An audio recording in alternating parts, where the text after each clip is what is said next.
જે પ્રશ્નોત્તરી કાળમાં ઘેડ અંગેના મારા એક પ્રશ્ન હતો, એના જવાબમાં આજે રાજ્ય સરકારે મને માહિતી આપી છે કે ઘેડ વિકાસ યોજના માટે કુલ 1534 કરોડ રૂપિયાની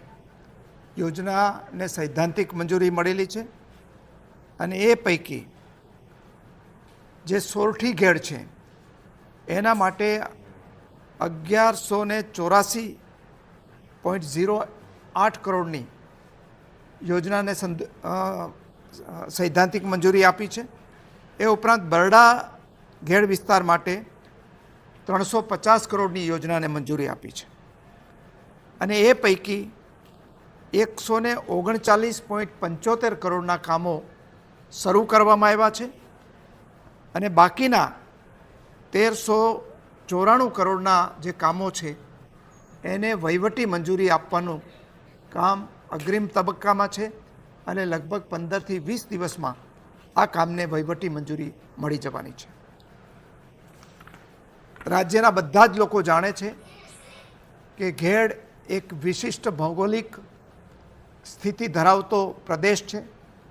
અને એમાં પોરબંદર, જૂનાગઢ અને દેવભૂમિ દ્વારકાના લગભગ 5 તાલુકાઓનો સમાવેશ થાય છે। આ ઘેડની એવી વિશિષ્ટ પરિસ્થિતિ છે કે ચોમાસા દરમિયાન ભારે પૂર આવે છે અને પૂર લાંબો સમય સુધી ઉતરતું નથી। એને કારણે ચોમાસું પાક ઘણી વખતે નિષ્ફળ જાય છે અને એ ઉપરાંત જ્યારે પૂર આવે ત્યારે અમુક નદીઓ ખૂબ સાંકડી થઈ ગઈ છે, એને કારણે કાંઠા ફલાંગીને જે પૂર આવે એને કારણે ખેતરોને પણ ભારે નુકસાન થાય છે। આ સંદર્ભે અમે 2023માં ઘેડ વિસ્તારના ગામોની મુલાકાત લીધી હતી। એના પછી માનનીય મુખ્યમંત્રીશ્રીએ પણ હવાઈ નિરીક્ષણ કર્યું હતું અને અમે બધા જ ધારાસભ્યો, એ વખતે હું વિપક્ષમાં હતો ત્યારે સાથે મળીને માનનીય મુખ્યમંત્રીશ્રી અને માનનીય જળસંપત્તિ મંત્રીશ્રી બંનેને રજૂઆતો કરી હતી। એના સંદર્ભે માનનીય મુખ્યમંત્રી શ્રી ભૂપેન્દ્રભાઈ પટેલે એ વખતે ખાતરી આપી હતી કે ઘેડની અંદર ઘણા બધા કામો થયેલા છે, પરંતુ એમનું કાયમી ધોરણે સોલ્યુશન થઈ જાય એ માટે એક તાંત્રિક અભ્યાસ કરાવીને એનું આયોજન કરવું પડે તેમ છે અને એ સંદર્ભે એક આંતરરાષ્ટ્રીય કક્ષાની એક ટેકનિકલ એજન્સી સેકોન એન્જિનિયરિંગ કંપનીને અભ્યાસ કરવાનું કામ સોંપવામાં આવ્યું હતું અને એણે પ્રાથમિક અહેવાલ રજૂ કર્યો છે અને એ રાજ્ય સરકારે સ્વીકાર્યો છે। આ યોજના પ્રમાણે જે ખાસ કરીને ઓજત નદી છે, જે જૂનાગઢ જિલ્લાના વંથલી તાલુકાના ટીકર ગામ સુધી આવે છે, એ ટીકર ગામ સુધી યોજનાની વહન શક્તિ છે એ 1.5 લાખ ક્યુસેક પાણીની છે, પરંતુ એ ત્યાંથી આગળ વધીને કેશોદ તાલુકાના ઘેડ બામણાસા ગામે આવે છે ત્યારે એની વહન શક્તિ ઘટીને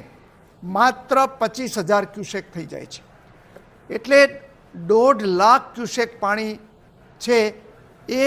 એટલું પાણી જે 25,000 ક્યુસેક સમાવી શકે એટલી સાંકડી નદીમાંથી પસાર થાય તો સ્વાભાવિક એ કાંઠા તોડી અને આજુબાજુના ખેતરોને બરબાદ કરતી હોય છે। એટલે ઘેડ બામણાસાથી બાલાગામ અને બાલાગામથી સાંઢા સુધીનો જે આ ઓજત નદી છે એને પહોળી કરવાની યોજના પણ આ ઘેડ વિકાસ યોજનાની અંદર સમાવેશ કર્યો છે। એ ઉપરાંત બીજી ભાદર સહિતની નદીઓમાં જ્યાં અડચણો છે એ અડચણો હટાવવાનું, કેનાલો બનાવવાનું, નદીઓ ઊંડી પહોળી કરવાનું,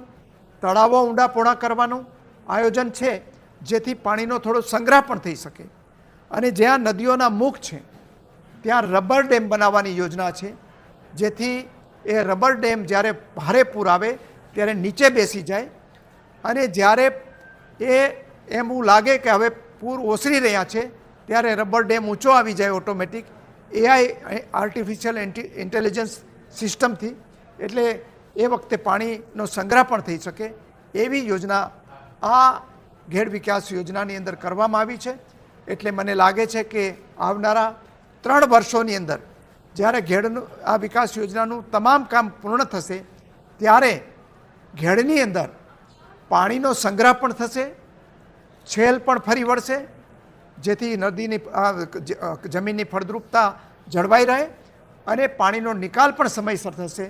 અને એનાથી ખેતી છે એમાં 2 પાક લઈ શકે એવું આયોજન થઈ શકશે. એવી આ ઘેડ વિકાસ યોજના પાછળનો હેતુ છે.